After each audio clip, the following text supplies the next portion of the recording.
अकोल्यात अजित पवार एकनाथ शिंदे किंगमेकर। अकोल्यात शिंदे आणि अजित पवारांचा प्रत्येकी एक नगरसेवक, तर भाजपला बहुमत प्राप्तीसाठी आणखी 3 नगरसेवकांची गरज।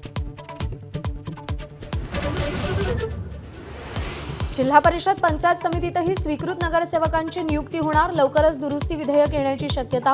महसूल मंत्री चंद्रशेखर बावनकुळेंची मोठी माहिती। आरक्षणामुळे अनेकांची संधी हुकते, त्यामुळे स्वीकृत हवेत असंही वक्तव्य।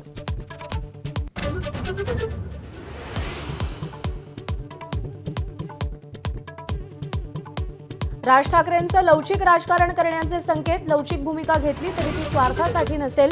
राज ठाकरेंचं वक्तव्य आरपार बदललेल्या राजकारणात शब्द देऊन सांगतो, अशी पोस्ट करत वक्तव्य।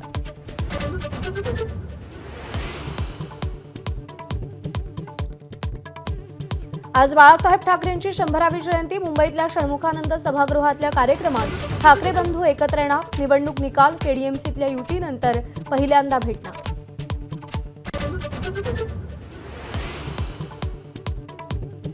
बाळासाहेब ठाकरेंच्या पूर्णाकृती पुतळ्याला एकनाथ शिंदेंकडून अभिवादन।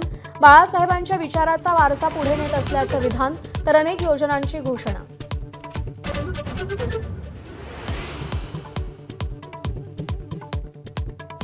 बदलापूर अत्याचार प्रकरणाची गरज वाटल्यास एसआयटी चौकशी करू। गृहराज्यमंत्री पंकज भोयर यांची माहिती।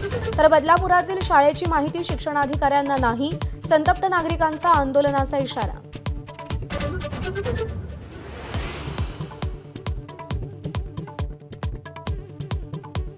पंढरपुरात विठ्ठल रुक्मिणीचा स्वर्गीय विवाह सोहळा। हजारो भाविकांच्या उपस्थितीत विवाह सोहळा संपन्न। सोहळ्याला हजारो भाविकांची गर्दी। एबीपी माझा, उघडा डोळे बघा नीट।